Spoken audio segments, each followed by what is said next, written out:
Welcome back to national academy.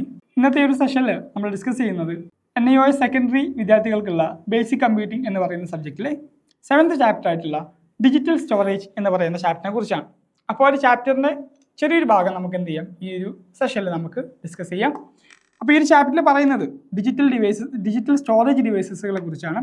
അപ്പോൾ digital storage എന്ന് പറഞ്ഞു കഴിഞ്ഞാൽ നമുക്കറിയാം, നമ്മൾ ഡിജിറ്റൽ അല്ലാത്ത രീതിയിൽ നമ്മൾ സ്റ്റോറേജ് ആയിട്ട് നമ്മൾ ഉപയോഗിക്കുന്ന ഒരുപാട് സാധനങ്ങളുണ്ട് അല്ലേ. നമ്മൾ അലമാറകൾ, അതൊക്കെ നമ്മൾ സാധനങ്ങളൊക്കെ സ്റ്റോർ ചെയ്തൊക്കെ ഉപയോഗിക്കുന്നതാണ് അല്ലേ. അലമാറകളായിക്കോട്ടെ, അല്ലെങ്കിൽ എന്തെങ്കിലും പാക്കുകളായിക്കോട്ടെ, അല്ലെങ്കിൽ മറ്റു സാധനങ്ങൾ നമുക്ക് പൊതുവെ ഉപയോഗിക്കാറുണ്ട്. പക്ഷേ ഒരു ഡിജിറ്റൽ ഡിവൈസസിലോട്ട് വരുന്ന സമയത്ത് നമ്മളെന്താണ്, അതുപോലത്തെ ഡിജിറ്റൽ സ്റ്റോറേജുകളാണ് നമ്മൾ എന്ത് ചെയ്യുന്നത് ഉപയോഗിക്കുന്നത്. അപ്പോൾ ഈ സ്റ്റോറേജുകളുടെ ഒരു ഉപയോഗം എന്താണ്, അല്ലെങ്കിൽ ഇതിൻ്റെ ലക്ഷ്യം എന്താണ്, നമുക്ക് നമ്മുടെ ഡാറ്റകളും ഫയലുകളൊക്കെ സേവ് ചെയ്ത് വെക്കുക എന്നുള്ള ഉദ്ദേശത്തോടെയാണ് നമ്മൾ എന്ത് ചെയ്യുന്നത്, നമ്മുടെ ഈ ഒരു സ്റ്റോറേജ് എന്ന് പറയുന്ന സംവിധാനം നമ്മൾ കൊണ്ടു നടക്കുന്നത് അല്ലേ. അപ്പോൾ അതുപോലത്തെ കുറച്ച് ഡിജിറ്റൽ ഡിവൈസസിനെ കുറിച്ചാണ് നമ്മൾ എന്ത് ചെയ്യുന്നത്, ഈ ഒരു ചാപ്റ്ററിൽ നമ്മൾ ഡിസ്കസ് ചെയ്യുന്നത്. ഈ ഡിജിറ്റൽ സ്റ്റോറേജ് തന്നെ നമ്മൾ എന്തുണ്ട്, different types of digital storage ഉണ്ട്. ഫസ്റ്റ് വൺ ഫിസിക്കൽ സ്റ്റോറേജ് ആണ്. ഫിസിക്കൽ സ്റ്റോറേജിൽ വരുന്ന ഐറ്റംസ് ആണ് HDD, അതുപോലെ തന്നെ SSD എന്ന് പറഞ്ഞിട്ടുള്ള ഐറ്റംസ്. അതായത് HDD എന്ന് പറഞ്ഞാൽ ഹാർഡ് ഡിസ്ക് ഡ്രൈവ്, അതുപോലെ തന്നെ SSD എന്ന് പറയുന്നത് സോളിഡ് സ്റ്റേറ്റ് ഡ്രൈവ്സ് എന്ന് പറഞ്ഞിട്ടുള്ള രണ്ട് ടൈപ്പ് ഡ്രൈവുകൾ വളരെ കോമൺ ആയിട്ട് ഉപയോഗിക്കുന്ന ഒരു സംവിധാനമാണ്. നമുക്ക് അതിനെക്കുറിച്ച് എക്സ്പ്ലെയിൻ ചെയ്യാം.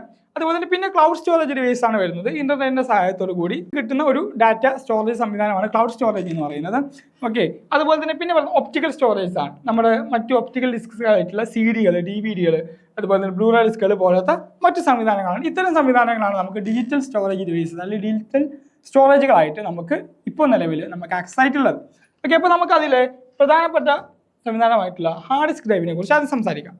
അപ്പോൾ ഹാർഡ് ഡിസ്ക് ഡ്രൈവ്സുകൾ നമ്മൾ കോമൺ ആയിട്ട് കേട്ടിട്ടുള്ള ഒരു പേരുകളാണ് അല്ലേ. നമ്മൾ നോർമലി ഒരു PC അല്ലെങ്കിൽ ഒരു ലാപ്ടോപ്പ് ഒക്കെ വാങ്ങിക്കുന്ന സമയത്ത് ഓൾറെഡി ഇൻബിൽഡ് ആയിട്ടൊക്കെ ഹാർഡ് ഡിസ്ക് ഡ്രൈവുകൾ ഓൾറെഡി ഉണ്ടാവാറുണ്ട് അല്ലേ. നമ്മളൊക്കെ അതിൻ്റെ സൈസുകൾ കേൾക്കുന്നത് തന്നെ വലിയ വലിയ സൈസുകളായിരിക്കും. 1 TB, 500 അല്ലെങ്കിൽ 512 GB അല്ലേ, 2 TB, 4 TB എന്നൊക്കെ പറഞ്ഞിട്ടായിരിക്കും. അപ്പോൾ അത്രയും വലിയ കപ്പാസിറ്റികൾ വരെ എത്തുന്ന രീതിയിലുള്ള ഹാർഡ് ഡിസ്ക് സ്റ്റോറേജ് കപ്പാസിറ്റിയാണ് എന്തില്ല നമ്മുടെ ഹാർഡ് ഡിസ്കുകൾക്കുള്ളത്. അപ്പോൾ ഈ ഹാർഡ് ഡിസ്ക് എന്ന് പറയുന്ന സംവിധാനം ഉപയോഗിക്കുന്നത് എന്താണ്, മാഗ്നറ്റിക് ഡിസ്കുകളാണ് എന്ത് ചെയ്യുന്നത്, ഡാറ്റ സ്റ്റോർ ചെയ്യാൻ വേണ്ടിയിട്ട് ഉപയോഗിക്കുന്നത്. അതായത് ഹാർഡ് ഡിസ്ക് ഡ്രൈവിൻ്റെ ഉള്ളിൽ എന്താണ് ഉണ്ടായിരിക്കുക, ഒരു മാഗ്നറ്റിക് ഡിസ്കാണ് ഉണ്ടായിരിക്കുക. ആ മാഗ്നറ്റിക് ഡിസ്ക് എന്ത് ചെയ്യുന്നുണ്ട്, അതിൻ്റെ ഒരു മൂവിങ് പാർട്ടാണ് ആ ഒരു മാഗ്നറ്റിക് ഡിസ്ക് എന്ന് പറയുന്നത്. അതായത് ഈ മാഗ്നറ്റിക് ഡിസ്കിലാണ് എന്ത് ചെയ്യുന്നത്, ഡാറ്റകൾ സ്റ്റോർ ആവുന്നത്. അത് എല്ലാ സമയം എന്തായിരിക്കും, സ്പിൻ ചെയ്തുകൊണ്ടിരിക്കുമായിരിക്കും. അത് അതിൻ്റെ ഒരു മൂവിങ് കോമ്പണന്റ് എന്ന് പറയുന്നത് എന്താണ്, അതിൻ്റെ ഉള്ളിലുള്ള ആ ഒരു മാഗ്നറ്റിക് ഡിസ്കാണ്.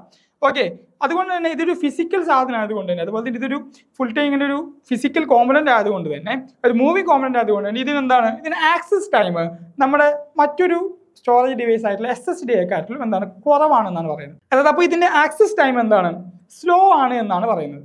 ഓക്കെ, നമ്മുടെ SSD അപേക്ഷിച്ച് നോക്കുമ്പോൾ ആക്സസ് ടൈം സ്ലോ ആണ് എന്ന് പറയുന്നുണ്ട്. അപ്പോൾ എന്താണ് SSD എന്ന് പറയുന്നത്, സോളിഡ് സ്റ്റേറ്റ് ഡ്രൈവ്സ് എന്ന് പറയുന്നത് ഇതിന് തന്നെ പ്രത്യേകിച്ച് മൂവിങ് പാർട്സുകളോ കാര്യങ്ങളൊന്നും ഇല്ല.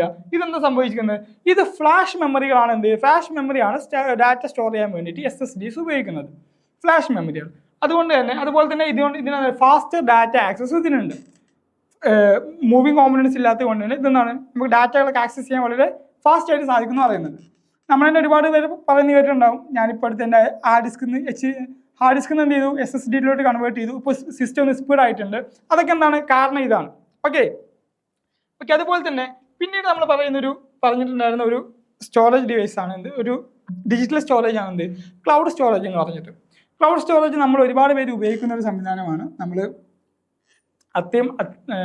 അത്രയും സുഖമായിട്ട് ഉപയോഗിക്കാൻ പറ്റുന്നത് ഏത് കോണിലായിക്കോട്ടെ അതൊക്കെ നമുക്ക് ആക്സസ് ചെയ്യാൻ പറ്റുന്ന സംവിധാനം കൂടിയാണ് ക്ലൗഡ് സ്റ്റോറേജ് എന്ന് പറയുന്നത്. ഇത് സാധ്യമാക്കുന്നത് റിമോട്ട് ആക്സസ് ആണ് ഇതിൻ്റെ ഏറ്റവും വലിയൊരു പ്രത്യേകത എന്ന് പറയുന്നത്. നമ്മളിതിങ്ങനെ കൊണ്ട് നടക്കേണ്ട ആവശ്യമില്ല. നമുക്ക് എവിടെ നിന്ന് വേണമെങ്കിലും അതിൻ്റെ ആ ഒരു ക്ലൗഡ് സ്റ്റോറേജ് നമുക്ക് കിട്ടുന്ന ഒരു ഐഡിയോ പാസ്വേഡ് നമ്മൾ ക്ലിക്ക് ചെയ്ത് കൊടുത്തു കഴിഞ്ഞാൽ നമുക്ക് എവിടെ നിന്ന് വേണമെങ്കിലും ഇന്റർനെറ്റ് ഉണ്ടെന്നുണ്ടെങ്കിൽ നമുക്ക് എന്ത് ചെയ്യാൻ പറ്റും, നമുക്ക് ആ ഒരു അതിൽ നമ്മൾ സ്റ്റോർ ചെയ്ത് വെച്ചിട്ടുള്ള സാധനം നമുക്ക് ആക്സസ് ചെയ്യാൻ സാധിക്കും. Okay, cloud storage allows users to access their files from any device with an internet connection.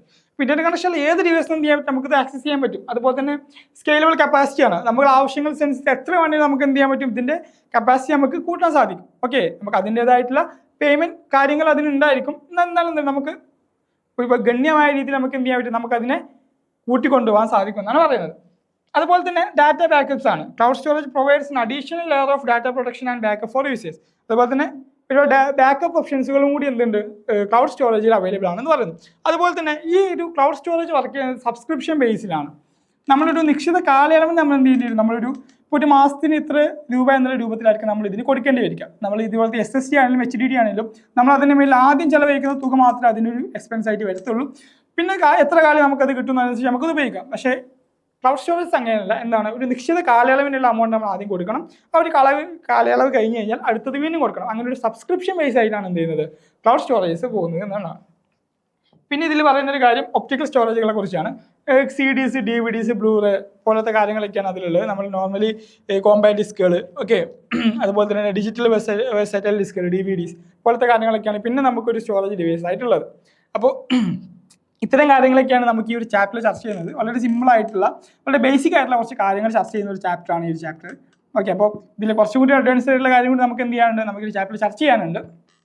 അപ്പോൾ ഇതിൻ്റെ ഒരു കംപ്ലീറ്റ് ക്ലാസ്സസും അതുപോലെ തന്നെ ഇതിൻ്റെ മെയിൻ ക്വസ്റ്റ്യൻസുകളും അതുപോലെ തന്നെ ഇതിൻ്റെ ക്വസ്റ്റ്യൻ ആൻഡ് ആൻസേഴ്സ് MCQ രൂപത്തിലായിക്കോട്ടെ, ഫിൽ ഇൻ ദ ബ്ലാങ്ക്സ് രൂപത്തിലായിക്കോട്ടെ, ആ രൂപത്തിലേക്കുള്ള കംപ്ലീറ്റ് ക്വസ്റ്റ്യൻ ബാങ്കുകളും ഒക്കെ നമുക്ക് നാഷണൽ അക്കാഡമിയുടെ ആപ്പിൽ അവൈലബിൾ ആണ്. അപ്പോൾ നിങ്ങൾക്ക് ഇതിൻ്റെ മുഴുവൻ ക്ലാസ്സുകളും ഇതിൻ്റെ നോട്ടും കാര്യങ്ങളൊക്കെ നിങ്ങൾക്ക് ആക്സസ് ചെയ്യണമെന്നുണ്ടെങ്കിൽ നിങ്ങളുടെ തന്നെ നമ്മുടെ നാഷണൽ അക്കാഡമിയുമായിട്ട് കോൺടാക്ട് ചെയ്യാം. നെക്സ്റ്റ് ക്ലാസ്സിൽ നമുക്ക് വീണ്ടും കാണാം. Thank you.